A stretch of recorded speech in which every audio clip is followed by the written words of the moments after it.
महाभारत काल में योद्धाओं को उनकी क्षमता और युद्ध कला के आधार पर विभिन्न श्रेणियों में विभाजित किया गया था, जिनमें महारथी, अतिरथी और महाअतिरथी प्रमुख श्रेणियां थीं।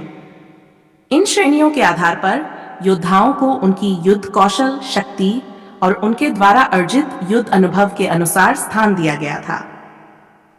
अब हम जानते हैं कि कौन से योद्धा किस श्रेणी में आते थे। महारथी वह योद्धा होता है जो एक साथ 7 सारथियों का सामना करने में सक्षम होता है। महारथी श्रेणी के योद्धाओं का युद्ध कौशल और रणनीति में असाधारण स्तर होता है।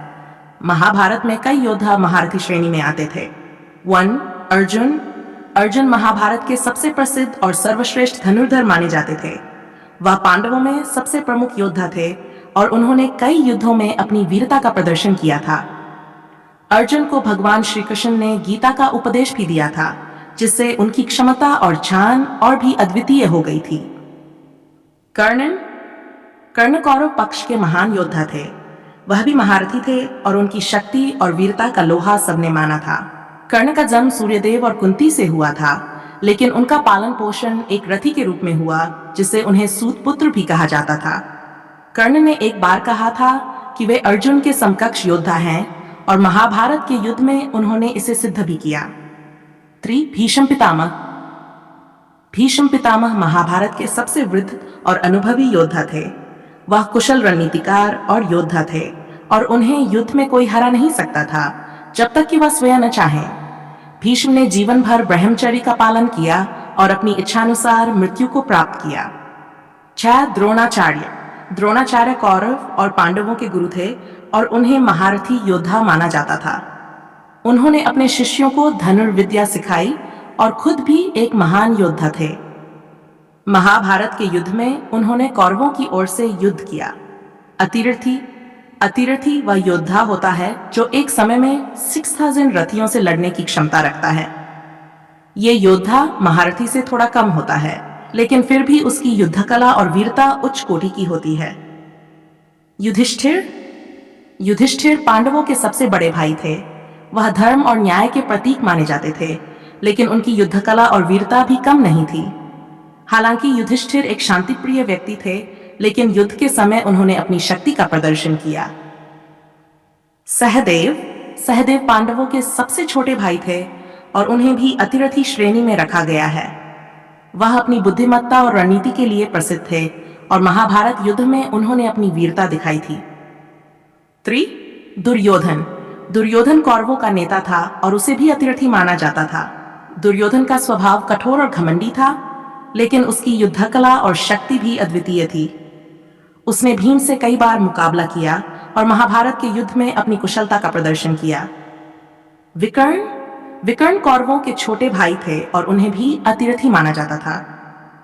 विकर्ण का स्वभाव अन्य कौरवों से भिन्न था, क्योंकि वह सत्य और न्याय के पक्षधर थे। हालांकि उन्होंने युद्ध में कौरवों का साथ दिया, लेकिन उनकी ईमानदारी और निष्ठा प्रसिद्ध थी। महाअतिरथी वह योद्धा होता है जो एक साथ कई महारथियों का सामना करने में सक्षम होता है। महाभारत में महाअतिरथी योद्धा गिने चुने थे, क्योंकि इस श्रेणी में आना असाधारण वीरता, रणनीति और कौशल की मांग करता था। भगवान श्री कृष्ण को महाअतिरथी माना जाता था। हालांकि उन्होंने महाभारत के युद्ध में शस्त्र नहीं उठाए, लेकिन उनकी उपस्थिति और रणनीति ने पांडवों को विजय दिलाई। श्री कृष्ण ने अर्जुन का सारथी बनकर युद्ध में महत्वपूर्ण भूमिका निभाई और उनका मार्गदर्शन किया। भीम पांडवों में सबसे बलवान थे और उन्हें महाअतिरथी माना जाता था। भीम ने अपने गदायुद्ध कौशल से कई योद्धाओं को पराजित किया। महाभारत के युद्ध में भीम ने कौरवों के कई प्रमुख योद्धाओं को मार गिराया, जिनमें दुर्योधन का भी अंत शामिल था। 3. अश्वत्थामा। द्रोणाचार्य के पुत्र अश्वत्थामा को भी महाअतिरथी माना जाता था। वह एक अजेय योद्धा थे और उन्हें अमरता का वरदान प्राप्त था। महाभारत के अंत में अश्वत्थामा ने पांडवों के पुत्रों की हत्या कर दी, जिससे उनकी वीरता पर प्रश्न चिन्ह लगा, लेकिन उनकी युद्ध कला में कोई संदेह नहीं था।